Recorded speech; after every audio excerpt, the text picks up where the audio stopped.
Es momento de En Contexto. Damos inicio a esta sección para conocer en profundidad uno de los temas principales de la agenda internacional. Le acompaña Elmaría Angulo. Bienvenida a él. Buenas tardes, Juan.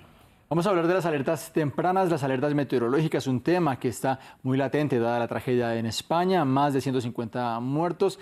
Vamos a comenzar primero hablando de un poco de los protocolos que hay a la hora de recibir este tipo de alertas. ¿Qué es lo que debemos saber?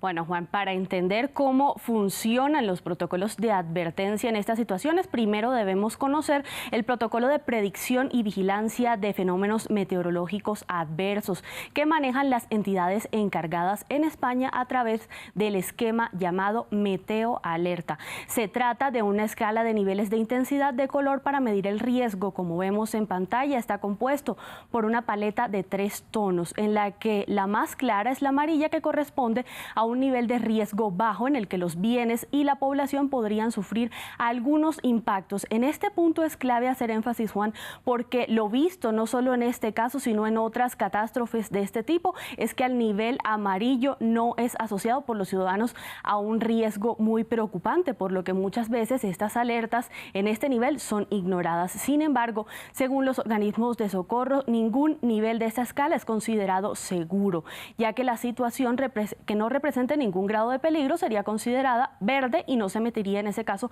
ninguna alerta. Seguimos entonces con el segundo nivel, que es el naranja y que establece un grado de riesgo importante en el que los impactos a los bienes y la población son descritos como graves, y el grado de acción recomendado en esta etapa es estar preparado para una posible contingencia.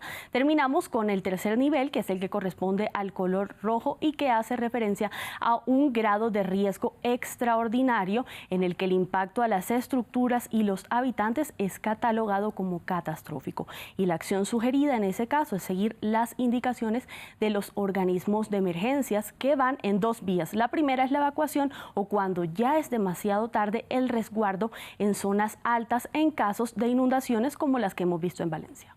Precisamente este tema de las alertas es un tema de discusión en España, porque se preguntan qué fue lo que falló en un país en donde la gente se despierta escuchando la información meteorológica. ¿Cómo funciona este sistema y cómo son las alertas que se envían? El sistema se llama ES-Alert y empezó a ser implementado por las autoridades españolas desde el mes de febrero del año 2023. Funciona de hecho de una manera asociada a los centros de emergencia de las distintas comunidades de esta nación, con el fin, según información oficial, de tener mayor cercanía y proximidad con las comunidades.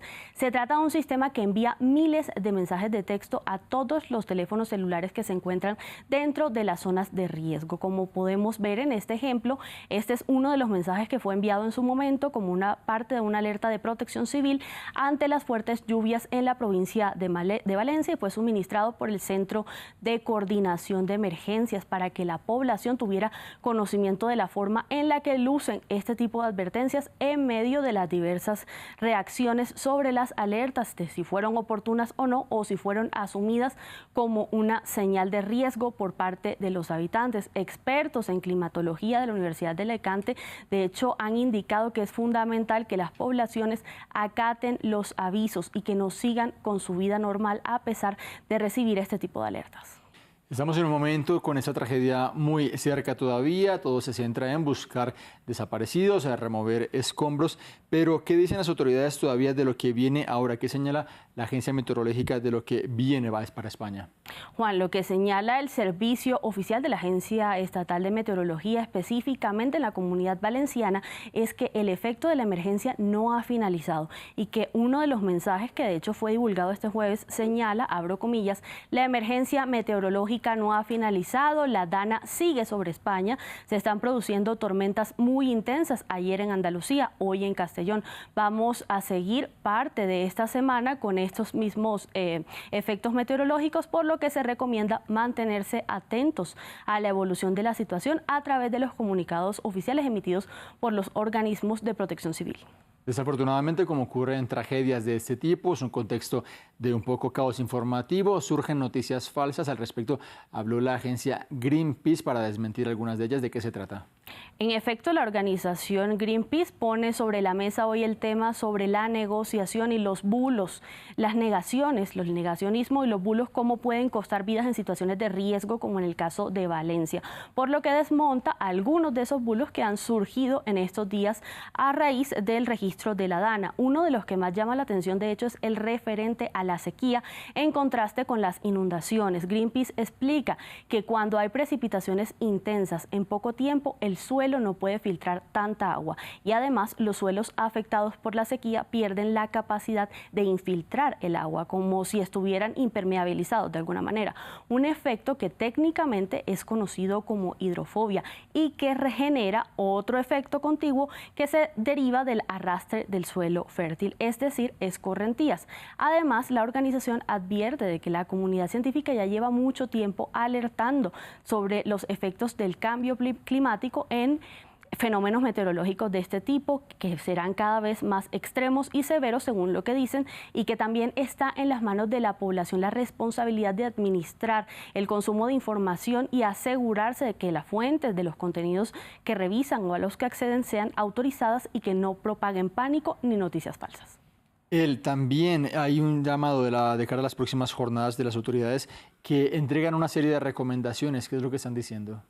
Precisamente para hacerle frente a la situación, las recomendaciones a la población continua a la zona de catástrofe son seguir medidas claves como mantenerse informado con la revisión de avisos meteorológicos y alertas de protección civil, así como acatar las órdenes de evacuación, no minimizar los niveles de riesgo, evitar desplazamientos innecesarios, prepararse para posibles cortes de suministros básicos, tener a la mano agua, linternas, baterías, asegurar puertas y ventanas, alejarse de cornisas, muros o edificaciones en construcción, permanecer en lugares elevados y no refugiarse cerca de árboles o puentes. Y María Angulo, en Contexto, muchas gracias. A ti. A ustedes también muchas gracias. Cerramos esta franja informativa. Vamos con la crónica del día.